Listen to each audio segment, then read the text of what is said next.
ಏನಾದರೂ ನೆನಪಾಗ್ತಾ ಇದೆಯಾ? ಇಲ್ಲಿ ನೋಡಿ, ಇದು ಅಪ್ಪ, ಐ ಮೀನ್ ಜಗನ್ನಾಥ್, ನಿಮ್ಮ ಗಂಡ. ಮತ್ತು ಇದು ನಾನು ಇಲ್ಲಿ ನಿಂತ್ಕೊಂಡಿದ್ದೀನಲ್ಲ, ಶರತ್.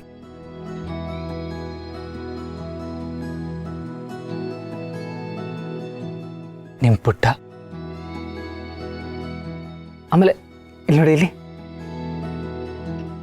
ನಮ್ಮ ಶಾನ್ವಿ. ನೀವು ಚಿನ್ನು ಅಂತ ಕರಿತೀರಲ್ವಾ, ಅದೇ ಶಾನ್ವಿ.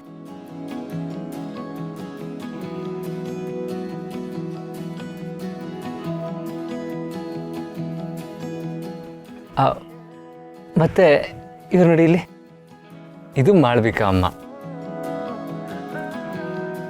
ನಮ್ಮನ್ನ ಸಾಕಿ ಬೆಳೆಸಿ ದೊಡ್ಡವರಾಗಿ ಮಾಡಿದವ್ರೆ. ನಿಮ್ಮ ಬೆಸ್ಟ್ ಫ್ರೆಂಡ್.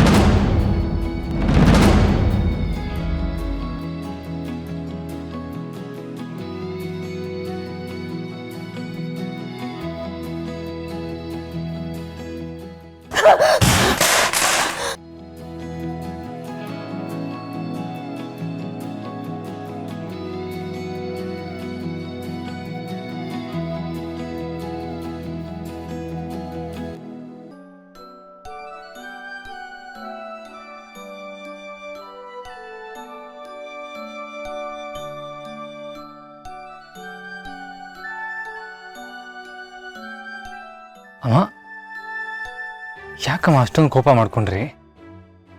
ಅಮ್ಮ, ಏನಾಯ್ತು ಅಮ್ಮ?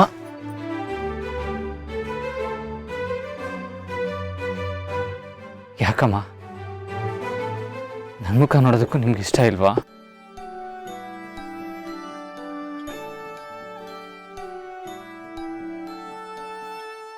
ನೋಡಕ್ಕ, ಬಾಸ್ ಪರಿಸ್ಥಿತಿ ನೋಡು. ಸ್ವಂತ ಅಮ್ಮ ಬದುಕಿದ್ರು ಅನಾಥನ್ ಥರ ಕಣ್ಣೀರು ಹಾಕ್ತಿದ್ದಾರೆ.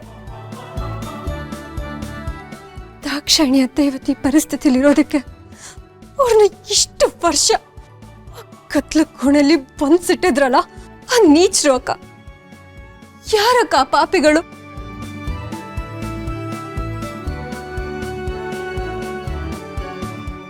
ಅಕ್ಕ, ನನಗೆ ಗೊತ್ತು, ಈ ವಿಷಯದ ಬಗ್ಗೆ ಎಲ್ಲ ಸತ್ಯ ನಿನಗೆ ಗೊತ್ತಿದೆ ಅನ್ನೋದು ನನಗೆ ಗೊತ್ತು.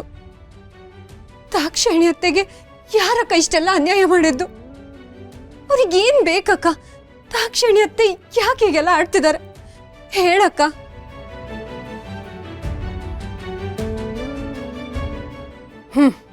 ನನಗೆ ಗೊತ್ತು, ನೀನು ಯಾವಾಗ್ಲೂ ಇಷ್ಟೇನೆ.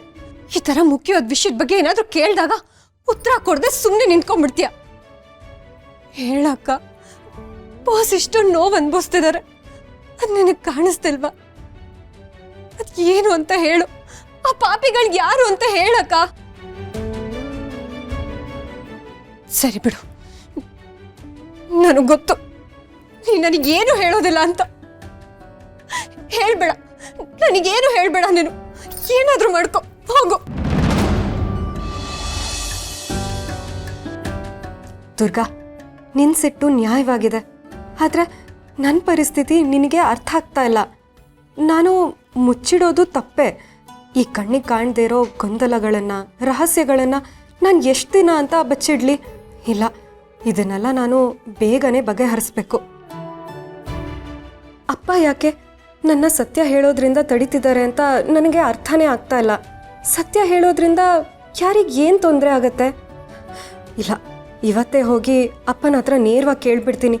ಯಾಕಂದರೆ ದುರ್ಗಂಗೆ ತನ್ನ ಸುತ್ತ ಇರೋ ಅಪಾಯದ ಬಗ್ಗೆ ಏನೂ ಗೊತ್ತಿಲ್ಲ ಅಂದರೆ ಅವಳಿಗೆ ಒಳ್ಳೇದಲ್ಲ. ಅವಳ ಜೀವಕ್ಕೂ ಅಪಾಯ ಆಗ್ಬೋದು. ಇದನ್ನು ನಾನು ತಡಿಲೇಬೇಕು.